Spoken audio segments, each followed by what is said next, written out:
He walked in just to grab breakfast, but the jokes started flying the moment he sat down. They mocked his weight, laughed behind his back, and made him feel small. What happened next left the entire room frozen in silence. You ever walk into a place where you've been 100 times before and suddenly realize you don't belong? That was me. Tuesday morning, same cafe I've gone to for years, Maple Sun, the kind of spot that's got chip mugs and syrup stuck to the menus, but they smile when they see you. At least, they used to. Name's Ellis Brown. I'm 52. Got knees that crack like old wood, a belly I earned one biscuit at a time, and a heart that still shows up every morning at 6 a.m. to coach kids who'd be on the streets if I didn't keep them running laps. I don't get paid, never asked to be. I do it because someone once did it for me. I walked in, nodding to the regulars, grabbed a coffee and one of those dry egg sandwiches I keep pretending taste good, sat by the window, pulled out my little notebook, the one where I write down drills and ideas for the boys, when I heard him. Whoa, somebody get this man a medal for surviving breakfast. Laughter. Not the good kind. Not the kind that says, we're family here. The kind that pokes, stings, and makes the room feel 10 degrees colder. I looked up. White guy. Late 30s. Security shirt on. Belly out. Acting like he owned the building because he had a patch on his chest and a radio on his belt. He leaned on the counter like a game show host about to tell the audience I was the prize. Maybe skip the bacon next time, Chief. We're running low. More laughs. A table of college kids actually turned around to get a better look. One of them chuckled, then caught my eye, and stopped. Now here's the part they don't get. I wasn't angry. Not yet. I was embarrassed. Because sitting 2 tables away were 2 of my boys, Jamal and Devin, teenagers I'd been training all year. Good kids, smart, still figuring themselves out. And here they were, watching their coach, the man who tells them every day to stand tall and walk proud, getting treated like a walking punchline. I stood up slow, picked up my sandwich, looked right at Jamal and said, "Be on the field in 20. Warm-up starts with leadership. Show me some." And I walked out. Didn't say a word to that man. Not because I was scared, but because I knew what would happen if I did. See? A black man defending himself in public? That don't look like self-respect. It looks like a problem. And I've been a problem before. I know what it costs. So I took my coffee and my dignity and walked straight into the morning sun. The air outside felt thick, like it knew what just happened, like the world was waiting to see if I'd crack. I didn't. I went to that field, put cones down, blew my whistle, made those kids run drills like nothing had happened. But something had happened. And deep down, I knew. This wasn't over. What happened next changed everything. You won't want to miss how this unfolds. You know that feeling when something's been itching at the back of your mind? Yeah, that was me, all week. I couldn't let it go. Every morning, I laced up my old sneakers, took the kids through drills, smiled through the pain in my knees, but that man's voice still echoed in my ears like a mosquito that just wouldn't quit. Next time, maybe try a salad. 2 chairs or 1, big guy. Cute, right? So Saturday morning, I went back. Not to make a scene, not to start anything, just to eat breakfast in peace, like everybody else. I showed up early, 7:30 sharp. The place wasn't even busy yet. I walked through the door, same as always, except this time, he was already there. Mike, that same security guy, with the same smirk like he had a punchline ready before I even opened my mouth. "Sorry," he said, stepping in front of me like I triggered an alarm. "We're not serving you today."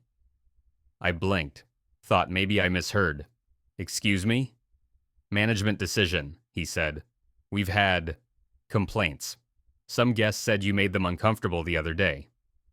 Uncomfortable. Uncomfortable. That word sat in my chest like wet concrete. They were uncomfortable? I was the one being laughed at like a sideshow act. I was the one who kept quiet. I was the one who walked out without making a scene.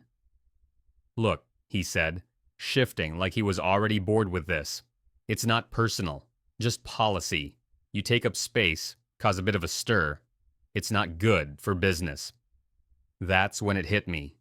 This had nothing to do with jokes, or chairs, or breakfast. This was about putting me back in my place. And suddenly, I saw it. Not just him, but the system behind him. The way folks like me get smiled at until we stand tall. The way people love our discipline, our loyalty, our strength, until we actually use it. I looked over at the counter. The young waitress, the same one from before, stood frozen. Her eyes dropped to the floor the second I turned her way. She knew this wasn't right. But she wasn't about to speak up. Not for me. And I don't blame her. She's seen what happens when people stick their necks out. The world don't hand out medals for doing what's right. It hands out pink slips. So I stepped back, took a long breath. Then I did something Mike never saw coming. I smiled. Not a fake smile. Not a sure I'll leave smile. A real one. The kind that says I've got something you'll never understand. Because I knew exactly where I was headed next. I got in my truck, the one with the Marine Corps decal still clinging to the back window like it's holding on to a better time. Drove across town to my brother's garage. Dust, old tools, grease stains on the floor, and there, hanging on a hook like it was waiting for me, my uniform, dark blue, pressed, heavy, decorated with medals that weighed more than that man's entire sense of self-worth. My name stitched over the heart, Sergeant E. Brown. I ran my hand over the fabric. It still smelled like purpose. I put it on slow, button by button. And when I looked in the mirror, I didn't see a big guy. I saw a soldier, a protector, a man who earned every inch of respect and was about to take it back. This is it.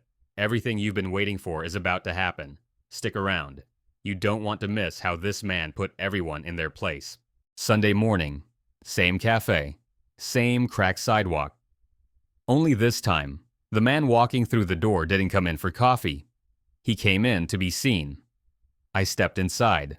Dress blues, polished shoes, medals shining like hard-earned memories. Every thread in that uniform told a story, and not one of those stories ended with me being laughed out of a breakfast joint. When I walked in, you could feel the shift in the air. Conversations cut off mid-sentence. Forks froze halfway to mouths. It was like the room just remembered what respect used to feel like.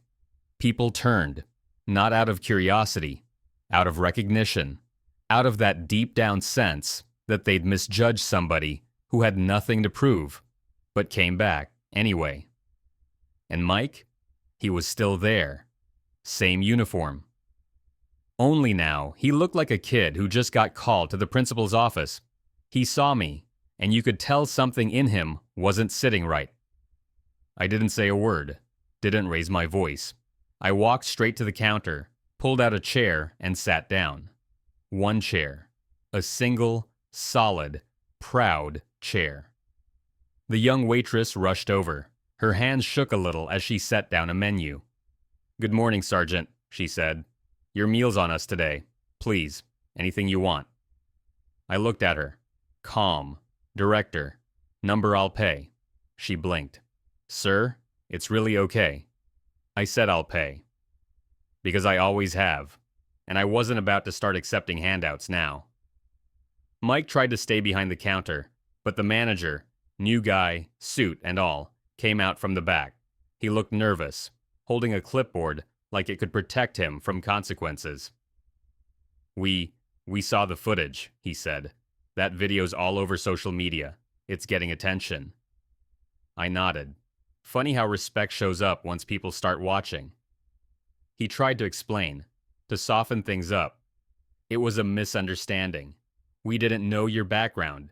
We deeply apologize. But the words came out empty. Because this was never about background.